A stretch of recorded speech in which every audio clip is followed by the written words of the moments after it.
Hello friends, the spicy saga में आपका दिल से स्वागत है। बिजनेस आइडिया सीरीज़ में पहला आइडिया जो हम लेकर आए हैं, उस बिज़नेस में लागत बहुत ही कम है, या फिर कह लें कुछ भी लागत नहीं है। कोई ऑफिस या दुकान की भी ज़रूरत नहीं है। इसमें सिर्फ आपको चाहिए थोड़ा ज्ञान, यानी कि बिज़नेस की नॉलेज, कुछ मार्केटिंग टेक्निक्स, थोड़ी सी मेहनत, बहुत सी हिम्मत और कॉन्फिडेंस, थोड़ा सा सब्र, और इन सब को मिलाकर जो घोल बनेगा वही आपके बिज़नेस की सक्सेस का फार्मूला है। तो आइए जानते हैं कि ये कौन सा बिज़नेस है। तो दोस्तों, ये बिज़नेस है फ्लावर डेकोरेशन का। इसमें आपको फूलों की दुकान नहीं खोलनी है, आपको सिर्फ ऑन डिमांड काम करना है, मार्केट से ऑर्डर जनरेट करने हैं और उन ऑर्डर्स पर काम करना है। तो आइए सबसे पहले जानते हैं इस बिज़नेस के स्कोप के बारे में। सेलिब्रेशंस के विभिन्न अवसरों पर फूलों की सजावट की जाती है, जैसे कि गृह प्रवेश, बाल संस्कार इत्यादि की पूजा में घर की सजावट फूलों से की जाती है।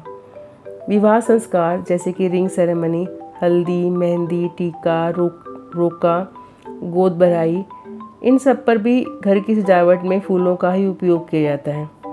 अन्य मौक़ों में सुहागरात के कमरे की सजावट, शादी के सालगिरह पर फंक्शन की जगह को सजाया जाता है। आजकल लोग शादी की सालगिरह पर भी कमरा सजवाते हैं। त्योहारों के मौक़ों पर जैसे Diwali, Durga Puja, new year celebrations, इनमें भी घरों और ऑफिसेज में सजावट फूलों से ही की जाती है। शादी जैसे बड़े फंक्शंस में बहुत ही बड़े लेवल पर फूलों की सजावट की जाती है। इसके अलावा धार्मिक स्थानों पर खास दिनों में जैसे कि जन्माष्टमी इत्यादि पर मंदिरों में और गुरुपर्व में गुरुद्वारों में बहुत ही भव्य तरीके से फूलों की सजावट की जाती है। राष्ट्रीय महत्व के दिन जैसे कि 15 अगस्त और 26 जनवरी को दफ्तरों, स्कूल, कॉलेजेस इत्यादि को भी फूलों से सजाया जाता है। अब आपके दिमाग की घंटी बज चुकी होगी। आप सोच रहे होंगे कि कहाँ कहाँ फूलों की सजावट देखी है आपने। तो आप समझ ही गए होंगे कि इस बिज़नेस की डिमांड बहुत है। अगर आप इसे करते हैं तो बहुत से अवसर हैं जहां फूलों के बिज़नेस का अच्छा स्कोप है। अब आप सोच रहे होंगे कि आपको तो फूलों के बारे में कोई जानकारी ही नहीं, सजावट कैसे होती है ये नहीं पता, हमें सजावट करनी नहीं आती। कोई बात नहीं, घबराएं नहीं, बस इस वीडियो को अंत तक देखें। स्टेप बाय स्टेप आप सब जान जाएंगे। अब ये जानते हैं कि इस बिज़नेस को करने के लिए आपको कितनी पूंजी चाहिए। तो हम आपको बता दें कि इस बिज़नेस को शुरू करने के लिए आपको सिर्फ और सिर्फ 5 से 10 हज़ार की ही पूंजी चाहिए। हैरान हो गए ना? जी हाँ, कि 5 से 10 हज़ार भी आपको सिर्फ और सिर्फ मार्केटिंग के लिए चाहिए, जिससे आप बिज़नेस की क्वेरीज जनरेट कर सकें। प्रोडक्ट पर आपको अभी 1 रुपया भी खर्च नहीं करना है। अगला प्रश्न है कि आपको बिज़नेस को शुरू करने के लिए कितना समय चाहिए। अगर आप बिल्कुल फ्रेशर हैं और आपको बिल्कुल भी नॉलेज नहीं है इस बिज़नेस की, तो इसको शुरू करने के लिए आपको लगभग 1 से 1.5 महीने का समय लगेगा। किस चीज़ पर समय लगेगा, आइए बात करते हैं। इस 1 महीने में आप 2 चीज़ों पर काम करोगे। पहला, इस बिज़नेस के बारे में जानकारी इकट्ठा करना और सीखना, और दूसरा, मार्केटिंग के द्वारा बिज़नेस यानी कस्टमर्स को ढूंढना। इस बिज़नेस के बारे में क्या क्या जानकारी चाहिए और वो कहाँ से मिलेगी, कस्टमर कैसे ढूंढेंगे, ये सारी जानकारी हम वीडियो में आगे बताएंगे। बस आपको ये वीडियो अंत तक देखना है। अब आते हैं एक्शन प्लान पर। तो पहला स्टेप, वो उसके लिए आपको बहुत सारी जानकारी एकत्रित करनी है, जैसे कि डेकोरेशन के प्रकार, कौन कौन से फूल डेकोरेशन में यूज़ होते हैं, किस अवसर पर किन फूलों की डेकोरेशन होती है, डेकोरेशन कौन करेगा, कंसेप्ट क्या होगा, प्राइसिंग कैसे करेंगे, वगैरह वगैरह। जो ये काम ऑलरेडी कर रहे हैं वो आपको कभी भी अपने धंधे के सीक्रेट्स नहीं बताएंगे, लेकिन हम बताएंगे कि ये जानकारी आपको कैसे इकट्ठी करनी है। हर शहर में फूलों की एक होलसेल मंडी होती है और वो सुबह के वक्त ही लगती है। तो सबसे पहले आपको पता करना है कि आपके शहर में वो मंडी कहाँ लगती है, और फिर उसके बाद नियमित रूप से कम 1 हफ्ते तक आपको मंडी में जाना होगा। वहाँ जाकर आपको समझ आएगा कि कौन कौन से फूल वहाँ बिक रहे हैं, उन फूलों के प्राइस क्या है, कौन सा फूल किस हिसाब से बिकता है। जैसे गेंदा कौड़ी में बिकता है, गुलाब 20 फूल के बंडल में मिलता है, जरबरा 10 फूलों का बंडल होता है, वगैरह वगैरह। आमतौर पर डेकोरेशन में यूज़ होने वाले फूल होते हैं गेंदा, अशोक की पत्तियाँ, गुलाब, जरबरा, कार्नेशन, ऑर्किड, गुलदाउदी और भी बहुत सारे। इन फूलों में अलग अलग वैरायटी है, जैसे कि टाटा गुलाब, बेंगलोर गुलाब और भी बहुत सारे। पत्तियों की भी बहुत वैरायटी होती है। ये सब आपको मंडी में जाकर ही पता लगाना होगा, क्योंकि अगर बिज़नेस करना है तो मेहनत तो करनी पड़ेगी। लेकिन एक चीज़ का ध्यान रखना है, जल्दबाजी में कोई निर्णय नहीं लें। फूलों के रेट देखकर आप ये मत सोचना कि ये तो बहुत सस्ता है और मार्केट में ये दुगने या तिगने दाम में बिकता है, तो मैं भी दुकान खोल लेता हूँ। ये गलती बिल्कुल भी मत करना, क्योंकि यदि आप फूलों की दुकान खोलना चाहते हैं तो उसका बिज़नेस मॉडल बिल्कुल ही अलग है। उसके लिए आपको अलग से ज्ञान दिया जाएगा। तो अब मुद्दे पर आते हैं। होलसेल मार्केट को स्टडी करें। फूलों के अलावा वहाँ आपको फ्लावर डेकोरेशन में प्रयुक्त होने वाली अन्य सामग्री भी मिलेगी, उसके बारे में भी अपडेट लें, जैसा कि ओएसिस, जालीदार कपड़े, रिबन, फ्लावर पोट्स और भी सैकड़ों चीज़ें। लेकिन अच्छी बात यह है कि ये सब आपको इस मंडी में एक ही जगह मिल जाता है। इसके अलावा सबसे महत्वपूर्ण, आपको वहाँ पर कारीगर भी मिल जाएंगे जो डेकोरेशन करते हैं। आप उनसे बात करें, उनके पास अक्सर उनके किए हुए कामों के फ़ोटोग्राफ्स भी होते हैं। आप उनसे वो फ़ोटोग्राफ ले लें। आप उनसे बात करें कि किस डेकोरेशन के कितने चार्ज हैं। कारीगरों के फ़ोन नंबर अपने पास नोट करें। इसके साथ ही इंटरनेट पर डेकोरेशन की फ़ोटोज़ देखें। कुछ डेकोरेशन की फ़ोटोज़ अपने फ़ोन में सेव कर लें। कारीगर को फ़ोटो दिखाकर उनके रेट का आइडिया ले लें। इस प्रकार यदि आप लगभग 1 सप्ताह तक मंडी जाएंगे तो आपको बहुत सी चीज़ें समझ आने लगेंगी। एक्शन स्टेप 2, इंटरनेट पर सजावट से संबंधित फ़ोटोज़ को सर्च करें और इवेंट के हिसाब से अलग अलग फ़ोल्डर बना लें। जैसे कि पूजा के लिए गेंदे के फूल और अशोका की पत्तियों की सजावट की जाती है, इसी प्रकार हल्दी और मेहंदी की सजावट में गेंदे के फूल का ही इस्तेमाल किया जाता है। रिंग सेरेमनी में जरबरा, गुलाब, ऑर्किड इत्यादि की डेकोरेशन होती है। तो अवसर के हिसाब से अलग अलग फ़ोल्डर बना लें, ताकि जब क्लाइंट को संपर्क करना हो तो आपके पास इवेंट के हिसाब से फ़ोटोज़ हों। इससे क्लाइंट जल्दी प्रभावित होते हैं और डील जल्दी फाइनल हो जाती है। एक्शन पॉइंट 3, एक्शन स्टेप 1 और 2 करने के बाद आपको इस बिज़नेस के बारे में कुछ नॉलेज हो गई होगी। अब अगला कदम है मार्केट में उतरना, यानी अपने बिज़नेस के लिए क्लाइंट ढूंढना। उसके लिए आप अपने बिज़नेस को एक अच्छा सा नाम दें और किसी प्रिंटर के पास जाकर अपने बिज़नेस कार्ड डिज़ाइन करवा लें और इसके 1000 कार्ड छपवा लें। इसके लिए आपको 400 से 500 रुपये खर्च करने होंगे और लगभग 1 हफ्ते का टाइम लगेगा। अब 2 महत्वपूर्ण काम आपने कर लिए। आपका प्रोडक्ट रेडी है, यानी आपके पास क्लाइंट को दिखाने के लिए फ़ोटोग्राफ्स हैं, और बिज़नेस कार्ड रेडी है, मतलब दुकान खुल गई है। और सबसे अच्छी बात है कि आपको कोई ऑफिस नहीं चाहिए। वो कैसे, इसकी बात हम आगे करेंगे। इसके लिए आप इस वीडियो को लास्ट तक देखें। अब यक्ष प्रश्न ये है कि काम कैसे मिलेगा। तो इसके लिए आपको कस्टमर्स तक पहुंचना होगा। इसके लिए 2 माध्यम हैं, पहला ऑनलाइन, दूसरा ऑफलाइन। ज़रा खुद सोचिए, यदि आपको कुछ सर्विसेज चाहिए तो आप कहाँ ढूंढते हैं। इसके 2 तरीके होते हैं। पहला, आप अपने किसी दोस्त या रिश्तेदार से पूछेंगे। दूसरा, आप ऑनलाइन गूगल पर सर्च करेंगे। तो यही करना है आपको लोगों को अपने बिज़नेस के बारे में बताने के लिए। एक माउथ पब्लिसिटी, दूसरा ऑनलाइन मार्केटिंग। तो ऑनलाइन मार्केटिंग के लिए सबसे पहले आपको अपना एक गूगल पेज बनाना है। गूगल पेज कैसे बनाया जाता है, इसके लिए एक अलग से वीडियो बनाया गया है और लिंक डिस्क्रिप्शन में दे दिया गया है। गूगल का पेज बनाने के बाद उसमें अच्छी सी फोटोग्राफ्स अपलोड कर दें और सबसे महत्वपूर्ण, गूगल रिव्यूज़ पर फोकस करें। जितने रिव्यू ज़्यादा अच्छे होंगे उतना ही आपको ज़्यादा काम मिलेगा।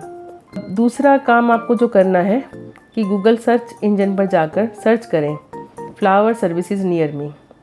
तो जो भी वेबसाइट्स आपको पहले 2 पेज पर दिखाई दें, जैसे कि जस्ट डायल, इन पर अपनी फ्री लिस्टिंग कर दें।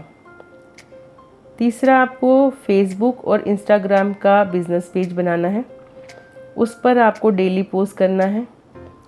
फेसबुक पर आपकी सिटी के कुछ बिज़नेस ग्रुप्स मिल जाएंगे, उन्हें ज्वाइन करें और अपने बिज़नेस और सर्विसेज के बारे में पोस्ट करनी शुरू करें।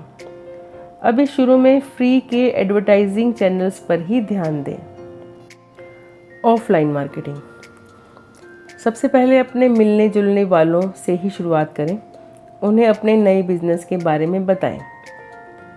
अपने शहर के सभी मंदिर, banquet hall, party hall, companies, restaurants, इन सब में जाकर मिलें, अपना कार्ड दें और अपनी सर्विसेज के बारे में बताएं। यदि आपके शहर में सोसाइटीज़ भी हैं तो वहाँ के क्लब हाउस के मैनेजर से मिलें। इसके अलावा स्कूल कॉलेज के एडमिन ऑफिसर से भी बात कर सकते हैं। डेली आपको 4 से 6 लोगों से मिलना है और जिनसे भी आप मिल रहे हैं उनके बिज़नेस कार्ड ज़रूर लें और उन सबको डायरी में ज़रूर नोट करें। इससे आपका डाटा बैंक तैयार होगा।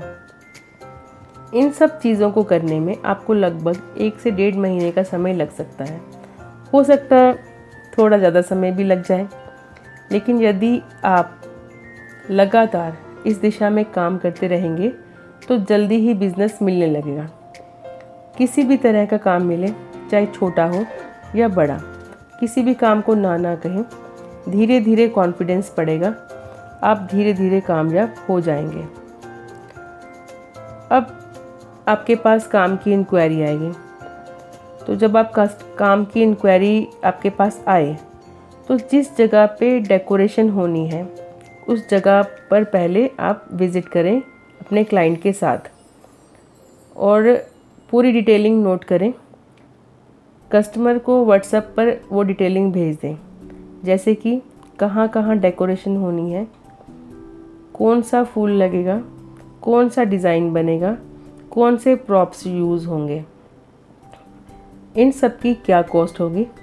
ऐसा करने से ना तो काम करने में कोई प्रॉब्लम होगी और ना ही पेमेंट में। इसके अलावा आप काम करने वाले कारीगर को भी ठीक से समझा सकते हैं कि क्या करना है। आपको कुछ भी इन्वेस्टमेंट नहीं करना है। जब आपका काम फाइनल हो जाए तो क्लाइंट से कुछ पैसे एडवांस लें और कारीगर को भी थोड़ा पैसा एडवांस दें। कोई भी फिक्स इन्वेस्टमेंट आपको शुरू में नहीं करना है, कोई एसेट नहीं बनाना है। शुरू में आपका प्रॉफिट मार्जिन कम होगा, लेकिन जैसे जैसे काम बढ़ेगा आप कुछ इन्वेस्टमेंट करके एसेट बना सकते हैं और आपका प्रॉफिट मार्जिन बढ़ जाएगा। लेकिन शुरू में कोई इन्वेस्टमेंट ना करें, सब कुछ लीज़ पर लें। ये आपको कारीगर से मिल जाएगा। शहर में और भी फूलों की सजावट करने वाले कारीगरों से मिलें और रेट्स इत्यादि की जानकारी लेते रहें। अपनी बातचीत के आधार पर कुछ कारीगर शॉर्टलिस्ट कर लें जिनसे आप टाई अप करना चाहते हैं। उन कारीगरों के पास अपना सामान होना चाहिए, जैसे कि फ्रेम्स वगैरह, ताकि शुरू में आपको कुछ इन्वेस्टमेंट ना करना पड़े। फूल आप काम के दिन खरीद कर उन्हें दे सकते हैं या आप उनको फूलों समेत भी ठेका दे सकते हैं। पहले 1-2 काम ठेके पर ही करवाएं। बाद में जब आप समझ जाएं कि फूलों की क्वांटिटी कितनी लानी है, कौन से फूल लाने हैं, तब आप खुद परचेजिंग शुरू करें। अगर काम बड़ा है तो मंडी से खुद फूल लाएं और कारीगर को लेबर का ठेका दें। फूलों की सजावट करने के लिए 2 तरह का सामान चाहिए होता है। पहला, कुछ फ्रेम्स जिनके ऊपर सजावट होती है, कुछ आर्टिफिशियल फ्लावर्स और प्रॉप्स जैसे कि फ्लावर पोट्स इत्यादि, और दूसरा फ्रेश फ्लावर्स और पत्ते।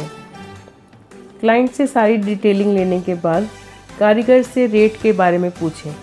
उसके बाद ही अपना मार्जिन रख कर क्लाइंट को रेट कोट करें। कुछ महत्वपूर्ण ध्यान देने योग्य बातें। इस काम में समय का बहुत महत्व है, क्योंकि डेकोरेशन हमेशा इवेंट से पहले ही होती है। अपना काम समय से डिलीवर करें।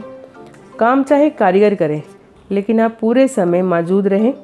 इससे क्लाइंट को बहुत ही सेटिस्फेक्शन मिलता है। उन्हें भी लगता है कि आपने अपनी सुपरविज़न में काम करवाया है, और कारीगर का काम देखकर आपको भी समझ आती है कि डेकोरेशन कैसे होती है, इसमें क्या क्या मटेरियल लगता है। धीरे धीरे आप इसमें एक्सपर्ट हो जाते हैं। अब सबसे महत्वपूर्ण सवाल कि इस काम में आपको कमाई कितनी होगी। तो दोस्तों, आपको बता दें कि ये हाई मार्जिन बिजनेस है। आमतौर पर इसमें 20% से 40% तक का मार्जिन होता है, और ये सब डिपेंड करता है कि आपके नेगोशिएशन स्किल्स कैसे हैं। फूलों की सजावट का काम 10,000 से शुरू होकर शादी जैसे फंक्शंस के लिए 2 से 3 लाख या उससे भी ज़्यादा का होता है। शुरू में आपको छोटे फंक्शंस के लिए ही काम मिलेगा। धीरे धीरे जब आप इस काम की बारीकियां समझ जाएंगे तो आप बड़े काम भी ले सकते हैं। अगर शुरू में आपके पास किसी बड़े काम की क्वेरी आती है तो वो काम आप जाके देखें, लेकिन अगर आप इतना कॉन्फिडेंस नहीं है कि आप कर पाएंगे तो आप किसी बड़े फ्लोरिस्ट को, जो डेकोरेटर है, उसको वो काम का रेफरेंस दे सकते हैं और बीच में अपना कमीशन ले सकते हैं। इस तरीके से भी आप कमा सकते हैं। तो जब आप काम करेंगे तो शुरू में 1 महीने में अगर आप 4 से 5 काम भी करते हैं तो आप 25 से 30 हज़ार तक आराम से कमा सकते हैं। लेकिन जब आप बड़े काम लेने लगेंगे तो 40 से 50 हज़ार तक की कमाई एक ही काम में हो जाती है। इस बिज़नेस को महिलाएं भी कर सकती हैं। बस ज़रूरत है थोड़े कॉन्फिडेंस की, क्रिएटिविटी की और कमिटमेंट की। तो आज आपने जाना कि फ्लावर डेकोरेशन का बिज़नेस कैसे शुरू कर सकते हैं। अगर आपके कुछ प्रश्न हैं तो आप कमेंट बॉक्स में पूछ सकते हैं। मैं पूरी कोशिश करूंगी कि आपके प्रश्नों का उत्तर दूं और यथासंभव आपकी मदद करूं आपका बिज़नेस सेटअप करने के लिए। अगर क्वेश्चंस ज़्यादा आएंगे तो उन क्वेश्चंस को हल करने के लिए एक अलग से वीडियो भी बना दूंगी। तो स्पाइसी सागा तहे दिल से आपके बिज़नेस की कामयाबी की प्रार्थना करता है। उम्मीद है आपको ये जानकारी अच्छी लगी होगी, और वीडियो को लाइक करना ना भूलें, और प्लीज़ चैनल को सब्सक्राइब करें। मिलते हैं अगले वीडियो में किसी नए बिज़नेस आइडिया के साथ। धन्यवाद।